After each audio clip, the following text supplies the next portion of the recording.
There's a memory James carried for years of standing at a party, holding a glass of sparkling water, watching the ice slowly melt. He always described that evening as pleasant, uneventful, a nice party. It was only later, much later, that he understood what he had actually witnessed that night and what it had quietly cost him. This is the story of James Harold Whitmore and his wife Olivia Ruth Whitmore. They had been married for 9 years, long enough to have built something real, and long enough for the small silences between them to stop feeling temporary. James was a man who believed in steadiness. He valued calm the way some people value passion, as something to protect, something to return to. Olivia was warm and ambitious, a woman who had always moved through rooms with a particular kind of energy that James had fallen in love with the moment he first saw her. Their marriage was not unhappy. That is perhaps the most honest way to describe it. It was not unhappy, but somewhere along the way, it had become quiet in ways that neither of them had stopped to name. This is the story of one evening that changed everything, and of the years that quietly followed it. The evening of the Hartwell corporate dinner began like most evenings in their home. Ordinary, comfortable in that particular way that long-married couples sometimes mistake for contentment. James had ironed his navy blazer himself. Olivia had mentioned once that the dry cleaner always left it smelling faintly chemical, and he had remembered that. He remembered small things about her. He always had. It was one of his quieter expressions of love, the kind that rarely gets named out loud. Olivia was getting ready in the bedroom, and he could hear the familiar sounds. The soft click of her jewelry box, the brief hiss of hairspray, the particular way she hummed under her breath when she was pleased with how she looked. He stood in the kitchen and poured himself a glass of water and felt something close to tenderness. Not excitement, exactly, but warmth. "Do I look okay?" she asked, appearing in the doorway. She looked beautiful. She was wearing a deep burgundy dress he hadn't seen before, and her hair was pinned up in a way that made her look younger, or perhaps simply lighter than she had been at home lately. "You look wonderful," he said. She smiled, a quick smile, the kind that acknowledged the compliment without quite landing in it, and went back to find her earrings. The party was held at a hotel downtown, one of those renovated old buildings that tried hard to feel historic and mostly succeeded. The Hartwell Group had booked the entire mezzanine floor, and by the time James and Olivia arrived, it was already warm with the noise of 100 separate conversations. James was not uncomfortable at social events, but he was not a natural performer of them either. He moved through rooms methodically, asking genuine questions, listening carefully, finding small anchors of real conversation inside the larger noise of small talk. He was good at it in a quiet way that most people didn't notice. Olivia, by contrast, moved through a party the way water moves through a landscape, finding every opening, filling every pause. He watched her across the room at one point during the first hour, laughing at something a woman from her legal team had said, her hand on the woman's arm, her whole face lit. He felt a complicated mixture of pride and something he couldn't quite name. Distance, maybe. Or the awareness of it. He had met a few of her colleagues before, but the Hartwell world was largely hers, and he knew it. He was introduced to people whose names he immediately forgot and who would immediately forget his. Olivia's husband. The words followed him pleasantly enough throughout the first hour. At some point around 8 o'clock, he found himself in a comfortable conversation near the windows with a man named Gerald, who worked in commercial property and had strong opinions about urban planning. James genuinely found it interesting. Gerald was the kind of person who had thought deeply about one specific thing and was relieved to finally talk about it. James appreciated that. It was during this conversation that he first noticed Olivia near the bar, talking to a man he didn't recognize. He registered the man briefly, tall, well-dressed, the particular relaxed confidence of someone who felt completely at home in rooms like this. Olivia was laughing again. James looked away and returned his attention to Gerald. He didn't think anything of it. Not then. That was the last ordinary moment of the evening. The conversation with Gerald wound down naturally sometime around 8:30, and James excused himself to find a glass of water and perhaps locate Olivia. He spotted her across the mezzanine, still with the same man. He had moved closer to her now, or she to him, it was difficult to say, and their conversation had the quality of something that had been going on for some time. Not just an introduction, something with continuity. James didn't approach. He wasn't sure why.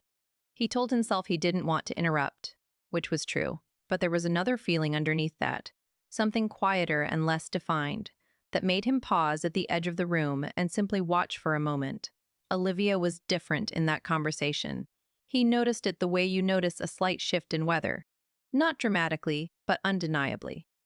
Her posture was more open. Her laughter came a half second sooner.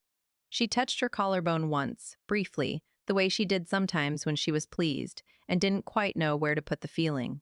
He had not seen her look like that in their own home for some time. He stood there with his water glass and turned that observation over carefully, the way you might turn something fragile in your hands, without quite knowing if it's broken. He found other people to talk to. A woman named Diane from Olivia's compliance team, who had a dry, precise sense of humor and strong feelings about the hotel's catering choices. A man named Patrick, who had worked with Olivia's firm for years, and asked James what he did with the genuine curiosity of someone who actually wanted to know. James told him. Patrick listened. And through all of it, some quieter part of James was paying attention to the room. At around 9 o'clock, he noticed Olivia moving toward the far end of the mezzanine, near the glass doors that opened onto the terrace. The man, her colleague, or whoever he was moving in the same direction. Not together, exactly, but close enough. James continued his conversation with Patrick. He had always prided himself on not being a jealous man. He thought of jealousy as a kind of small-mindedness, a failure of trust, a failure of confidence. He had never been a man who checked phones or asked unnecessary questions. He believed in giving people room. He had believed that for so long that he had never stopped to ask whether it had ever been tested. He excused himself from Patrick with a handshake and a genuine thank you, and he walked slowly toward the windows. The terrace was visible through the glass doors, a narrow stone balcony with iron railings and the city glittering below. It was October, and cool, and there were only 2 people out there. James stopped. He stood very still. He watched. What he saw was brief, a lean toward each other. A pause that lasted 1 second too long to be professional. And then, clearly, unmistakably, a kiss. Not long. Not passionate in any theatrical sense, but real. Chosen. The kind of moment that doesn't happen by accident. James stood at the glass and felt something he could not immediately name. It wasn't rage. He had always imagined, in the abstract way that people imagine things they hope will never happen, that if something like this ever occurred, rage would be the first thing. But what he felt was more like a strange, disorienting stillness, as if the room had briefly lost its sound. He turned away from the glass before they turned around. He walked back toward the center of the mezzanine, set his water glass down on the nearest surface, and found himself beside a table of appetizers he had no interest in eating. He stood there for a moment, just breathing. Then, quietly, he found Gerald again and asked a follow-up question about urban planning. Olivia reappeared at his side at around 9:45, slightly flushed from the outside air. Her lipstick reapplied. "Have you been okay?" she asked. "I feel like I've barely seen you." "I've been fine," James said. "I had a good conversation with a man named Patrick, and I've learned more about transit corridor development than I ever expected to." She laughed. "That sounds like Gerald?" It was, yes. She looked at him for a moment. A second longer than usual, as if checking for something, and then someone called her name from across the room and she squeezed his arm and went. James watched her go. They rode home together in the car. Olivia talked about the dinner, about her manager's speech, about a colleague's promotion that she felt was long overdue. James listened. He said the appropriate things at the appropriate moments. He was very calm. It was only when they were home, when the lights were on and the coats were hung and the ordinary machinery of their evening routine had begun, that Olivia paused in the kitchen and looked at him. "You're quiet," she said. "I'm tired," he said. It wasn't a lie. "Did something happen? Did you feel out of place tonight?" Her tone was careful. Kind, even. The way you ask a question when you're not entirely sure you want the answer. James looked at her for a long moment. "I learned something tonight," he said. Olivia went still. Something in her face. He watched it happen. Shifted almost imperceptibly. A faint tightening around the eyes. a stillness that was different from calm. "What do you mean?" she asked. "I mean that I've been thinking about us," he said. "About how we've been for a while now." She waited. "I think we've both been somewhere else," he said. "For a long time. I think we both know that." Olivia put down the glass she was holding. Her voice, when it came, was measured. Careful. "James, I don't know what you think I'm not asking you to explain anything tonight," he said. And he meant it. He was not ready. He was not sure what kind of ready he would need to be for this conversation. But tonight was not it. "I just needed you to know that I've been thinking about us. That I see us." There was a long silence. "I think I'm going to sleep in the guest room tonight," he said. "I just need some quiet." He didn't say it with cruelty. He didn't want to hurt her. That was the most complicated part. Even in that moment, even carrying what he carried, he didn't want to be the person who punished her. He just could not lie down beside her and pretend the evening had been ordinary. He took a blanket from the linen closet and moved down the hall. He did not sleep for a long time. He lay in the dark of the guest room and listened to the house settle around him and thought about 9 years. The person he had been at the beginning of them. The person he was now, and the strange, still distance between those two men. By the time he finally drifted toward sleep, something had closed in him. Not dramatically, not with anger or grief or the kind of collapse you see in movies. Just quietly and finally, the way a door swings shut on a windless afternoon, with a small, definitive sound that nobody else hears. 6 months passed. James moved out in December. Not with dramatics, not with lawyers and battles, though lawyers came eventually. He found an apartment across the city, smaller than their house, with windows that looked out over a canal. He learned, slowly, to live in it. He cooked simple things. He read more than he had in years. He went to bed when he was tired, and got up when he wasn't. And he discovered that there was a particular kind of quiet that wasn't loneliness, or wasn't only loneliness, but was also simply space. He missed Olivia in ways that surprised him. Not the evenings at the party. Not that version of her.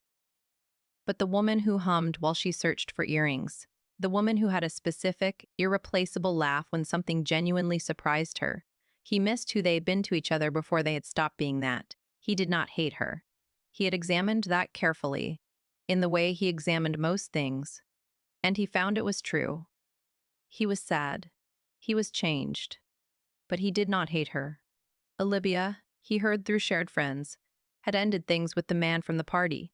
His name, James eventually learned, was Daniel. Within weeks. Someone mentioned it to James with the careful delicacy of someone delivering information they weren't sure was welcome. James nodded and said nothing. He thought about Daniel sometimes, not with jealousy, not really, but with a kind of diagnostic curiosity. What had Daniel offered that James had not? Attention, probably. Freshness. The particular electricity of being seen by someone new. James understood that, in a clinical way, even as it quietly broke something in him. Because the thing that sat most heavily was not the kiss itself. It was the image of Olivia's face in that conversation.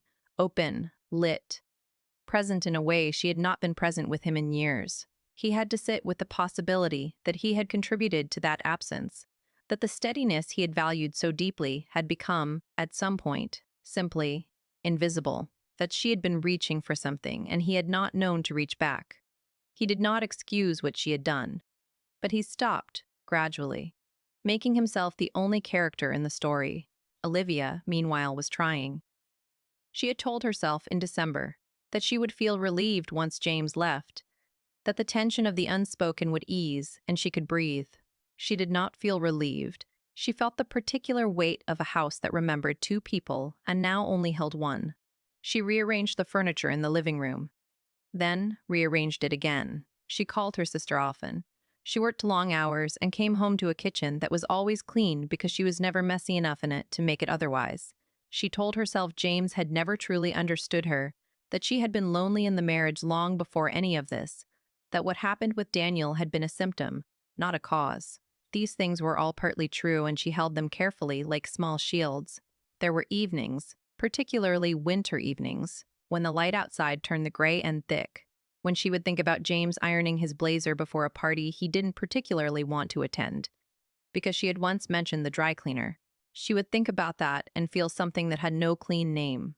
Not guilt exactly, something older, something more like grief for the person she had been before she decided that being understood was less important than being wanted. They met in April, 8 months after the party.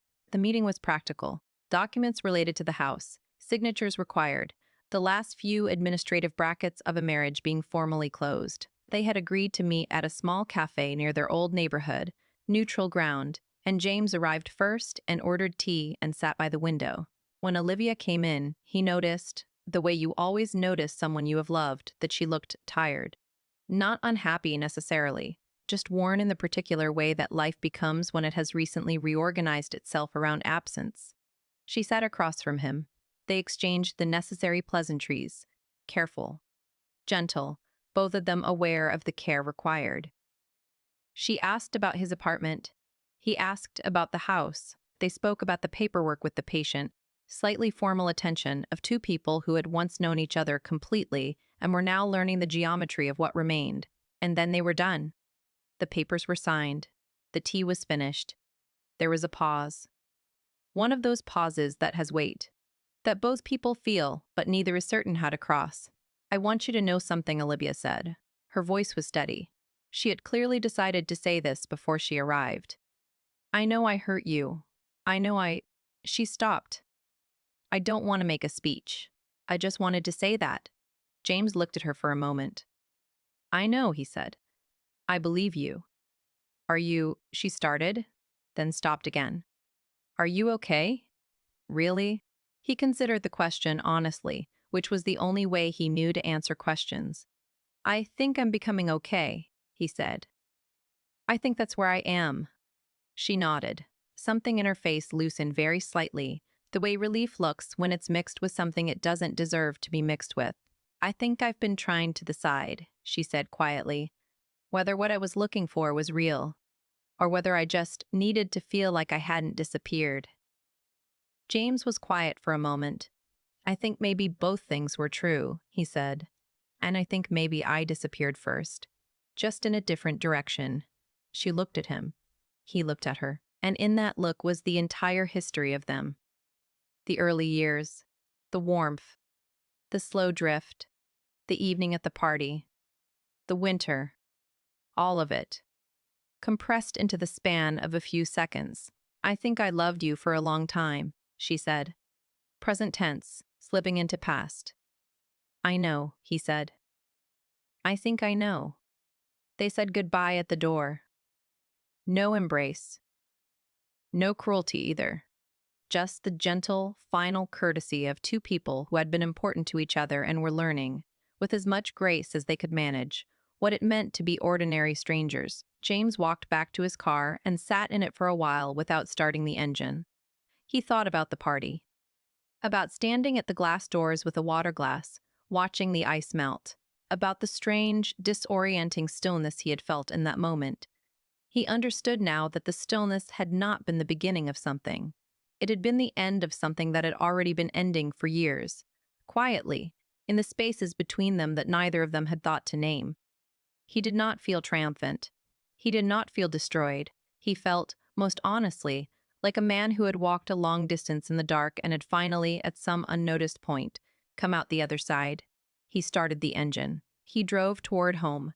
The small apartment with the canal windows and the simple meals and the particular quiet that was learning, slowly, to feel like enough.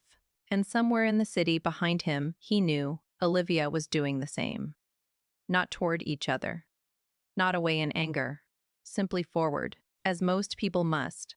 Carrying what they learned, releasing what they can no longer hold, and moving, with whatever grace is available to them, into whatever comes next.